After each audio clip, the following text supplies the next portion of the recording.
नमस्कार, तुम्ही लोकमत बघताय। पुण्यामध्ये दिवसेंदिवस कोरोना रुग्णांची संख्या वाढत चाललेली आहे आणि त्यामुळेच आज पुण्यामधल्या विधान भवनामध्ये पालकमंत्री अजित पवार यांच्या अध्यक्षतेखाली प्रशासनाची एक महत्त्वाची बैठक पार पडली, ज्यामध्ये पुणे शहरावरती आता वाढत्या कोरोना रुग्णांच्या संख्येमुळे निर्बंध लादणार आहेत आणि त्यामुळे शहरात आता काय सुरू राहणार, काय बंद राहणार आणि पुढच्या काही दिवसांसाठी कुठली काळजी घ्यायची आणि सगळ्यात महत्त्वाचं म्हणजे त्या बैठकीमध्ये आतमध्ये काय झालं हे सगळं सांगण्यासाठी मी नेहा आणि माझी सहकारी प्राची तुमच्या सोबत आहोत। तर आपण सुरुवात करूया। पुण्यामध्ये मी सुरुवातीला जसं म्हटलं तसं काय सुरू राहणार, काय बंद राहणार आणि किती क्षमतेने हे मी तुम्हाला सांगतेय। तर पुण्यामध्ये अजित पवार असं म्हणाले की अत्यंत गंभीर परिस्थिती आहे आणि आपल्याला फिजिकल डिस्टन्स, मास्क हे सगळं वापरावंच लागणार आहे। पुण्यामधली आकडेवारी वाढत चाललेली आहे, त्यामुळे 50% खासगी रुग्णालयाचे बेड जे आहेत ते ताब्यात घेतले जाणार आहेत। त्यासोबतच 50% बेड मी जसं म्हटलं ताब्यात घेऊन हे कोविड रुग्णांसाठी आता राखीव ठेवले जाणार आहेत। याशिवाय लॉन असो किंवा इतर ठिकाणी असो, लग्न कुठेही झालं तरी 50 पेक्षा जास्त लोकांना आता लग्न संख्येसाठी आता अलाउड केलं जाणार नाहीये। अंत्यविधीमध्ये 20 व्यक्तींची मर्यादा ठेवण्यात आलेली आहे। मागील वेळेपेक्षा कोरोना रुग्णांची संख्या सध्या शहरामध्ये वाढलेली आहे आणि त्यामुळे संचारबंदी आता जी रात्रीची आहे ती पुन्हा एकदा सुरू होणार आहे। जर या नियमांचं पालन केलं नाही तर मात्र 1 एप्रिल नंतर आपल्याला काही कडक निर्णय घ्यावे लागतील, कठोर निर्णय घ्यावे लागतील, असं सुद्धा अजित पवार म्हणाले। लग्न सोडून इतर सगळे समारंभ पूर्णपणे बंद असणार आहेत। याशिवाय मॉल, मार्केट आणि चित्रपटगृह हे 50% क्षमतेने सुरू असणार आहेत। सार्वजनिक वाहतूक PMPML जी आहे किंवा इतर जी वाहतूक आहे ती मात्र सुरूच राहणार आहे। याशिवाय पुणे शहरामधलं जम्बो कोविड हॉस्पिटल आता पूर्ण क्षमतेने सुरू करणार आहेत। विशेषतः ऑक्सिजन आणि इतर जे बेड आहेत ते आता तिथे पूर्ण क्षमतेने सुरू होणार आहे। 1 एप्रिल पासून पिंपरी चिंचवडमधलं जम्बो कोविड हॉस्पिटल सुद्धा पूर्ण क्षमतेने सुरू होणार आहे। ससून रुग्णालयात 300 ऐवजी 500 कोविड रुग्णांसाठीचे बेड असणार आहेत आणि याशिवाय आता 10वी-12वीच्या ज्या परीक्षा आहेत त्या वेळेमध्ये होतील। विद्यार्थ्यांचं कुठलंही नुकसान होऊ देणार नाही असं प्रशासनाने स्पष्ट केलेलं आहे। MPSCच्या ज्या पुढच्या परीक्षा आहेत त्या सुद्धा ठरलेल्या वेळेप्रमाणे होतील असं सुद्धा सांगण्यात आलंय। हॉटेलसाठीचा सुद्धा महत्त्वाचा एक नियम त्यांनी सांगितलेला आहे की 50% लोकांनीच हॉटेलमध्ये ग्राहकांनीच असणं अत्यावश्यक आहे आणि तसा नियम आहे, पण अनेक ठिकाणी त्याचं पालन होत नाही। त्यामुळे एकतर बहुतांश लोकांनी घरीच जेवण मागवावं आणि जर तिथे तो नियम पाळला गेला नाही तर हॉटेल सुद्धा काही दिवसांनी बंद करावे लागतील आणि पूर्णपणे होम डिलिव्हरीच कराव्या लागतील असं सुद्धा अजित पवार म्हणाले।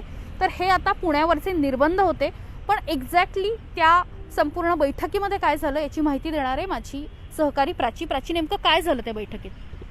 नेहाने जसं सांगितलं सुरुवातीला की अनेक मुद्दे ह्या सगळ्यामध्ये घडले, की अनेक मुद्द्यांवरती चर्चा झाली। त्यातला सगळ्यात प्रमुख कन्सर्न अर्थातच होता तो म्हणजे हा की संख्या वाढते आहे आणि संख्या वाढत असली तरीसुद्धा नेमकं आटोक्यात का हे सगळं येताना दिसत नाहीये, निर्बंध आहेत तरीसुद्धा आटोक्यात का येताना दिसत नाहीये।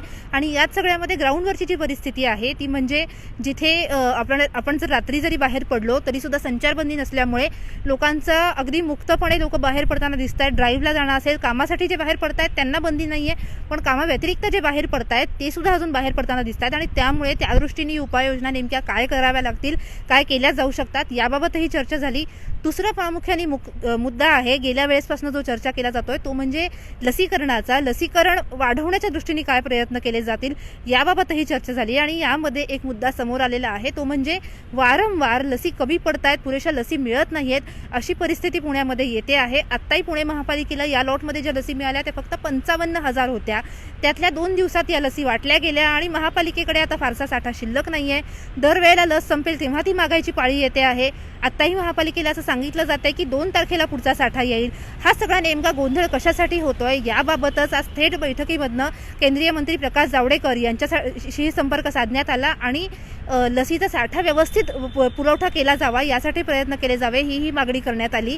नियोजनाच्या बाबतीत जर म्हटलं तर आणखीन एक पाऊल उचलण्यात आलेलं आहे ते म्हणजे खासगी रुग्णालयामधले 50% बेड हे आता कोरोना रुग्णांसाठी राखीव केले जाणार आहेत। आत्ताच अनेक लोकांची तक्रार आहे की बेड पुरेसे मिळत नाहीयेत, त्या दृष्टीने हे पाऊल उचलण्यात आलेलं आहे। अर्थात आपल्याला हेही लक्षात घ्यावं लागेल की गेल्या वेळेसचा ज्यावेळेस पीक होता त्यावेळेस 80% बेड हे कोरोना रुग्णांसाठी राखीव होते, पण आता मात्र 50% ते करण्यात आले। गरज पडेल तर आम्ही आणखीन वाढवू असंही सांगण्यात आलेलं आहे। लॉकडाऊनवरनं आज प्रचंड चर्चा झाली या संपूर्ण बैठकीमध्ये. खरं तर वाद झाला असं म्हणावं लागेल, कारण एक पूर्ण गट जो होता ती ही संख्या लक्षात घेता संख्या आटोक्यात येत नाहीये, त्याच्यामुळे लॉकडाऊन लावा या बाजूनी होता. तर दुसरा जो गट होता अधिकाऱ्यांमध्येच 2 गट पडलेले होते आणि दुसरा जो गट होता तो म्हणत होता की आत्ता व्यवस्थित नियोजन चालू आहे, लॉकडाऊनची आवश्यकता नाही. पण हेही स्पष्ट करण्यात आलेलं आहे की आत्ता तातडीने जरी लॉकडाऊन लावला गेला नाही तरी पुढे भविष्यात लॉकडाऊनची वेळ येणार नाही असं नाही. आठवडाभराचाच कालावधी पुणेकरांच्या, पुणे जिल्ह्यातल्या नागरिकांच्या हातामध्ये यासाठी आहे आणि आठवडाभरामध्ये जर ही संख्या आटोक्यात आली नाही तर पुढच्या शुक्रवारी जी बैठक होईल त्याच्यामध्ये हा लॉकडाऊनचा निर्णय घेतला जाऊ शकतो, हे वारंवार स्पष्ट करण्यात आलं आहे. आणि दुसरा महत्त्वाची बाब म्हणजे एकूण जे पॉझिटिव्ह रुग्ण येत आहेत ते सुद्धा इतक्या संख्येने काय येत आहेत याचाही आढावा घेण्याचा निर्णय घेण्यात आलेला आहे.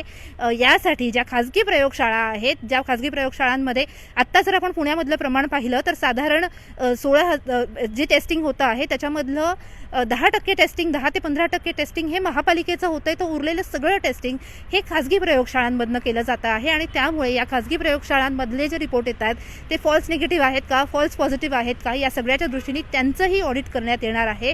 म्हणजे त्यांची विश्वासार्हता किती आणि जितके सगळे पॉझिटिव्ह आलेले आहेत ते खरंच पॉझिटिव्ह आहेत का याचाही आढावा घेता येईल.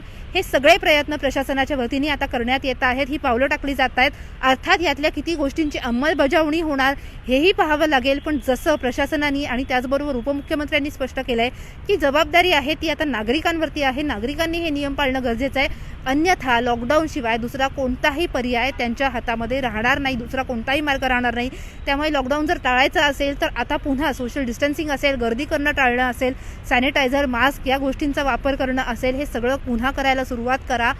पुणेकरांनी जर हे नियम पाळले तर कुठेतरी ही परिस्थिती बदलू शकते. आजही अनेक लोक टेस्ट झाल्यानंतर असेल किंवा अगदी पॉझिटिव्ह आल्यानंतर सुद्धा बाहेर पडताना दिसत आहेत. पूर्वीसारखं होम क्वारंटाईनचे स्टॅम्पिंग आणि ती सगळी प्रशासनाकडनं यंत्रणा राबवली जात नाहीये. आणि त्यामुळे लॉकडाऊन टाळायचं असेल तर खरंच आता स्वतःचीच जबाबदारी मानून या सगळ्यामध्ये पुणेकरांनी गरजेचं आहे ते म्हणजे पुढे येऊन नियम पाळणं. बागा बंद करण्याचा, एक वेळ बागा बंद करण्याचा निर्णय घेण्यात आलेला आहे. हे आणखीन पूर्णपणे बंद होऊ नये असं जर वाटत असेल आणि गेल्या वर्षीसारखी परिस्थिती येऊ नये असं जर वाटत असेल तर नियम पाळण्याला आत्ता गत्यंतर नाही. फेसबुक लाईव्हमध्ये आज आता इथेच थांबूयात. हे सगळे अपडेट्स तुम्हाला कसे वाटले, आणखीन काही शंका असतील, आणखीन काही प्रश्न असतील तर तेही विचारायला विसरू नका. त्याचबरोबर या सगळ्या संदर्भातले जे काही अपडेट्स आहेत ते आम्ही वारंवार तुमच्यापर्यंत घेऊन येतच राहू. त्यामुळे कमेंटमधनं आम्हाला तुम्ही या सगळ्याबद्दल कमेंटमध्ये सांगायलाही विसरू नका. लाईक, शेअर, सबस्क्राईब करायलाही विसरू नका.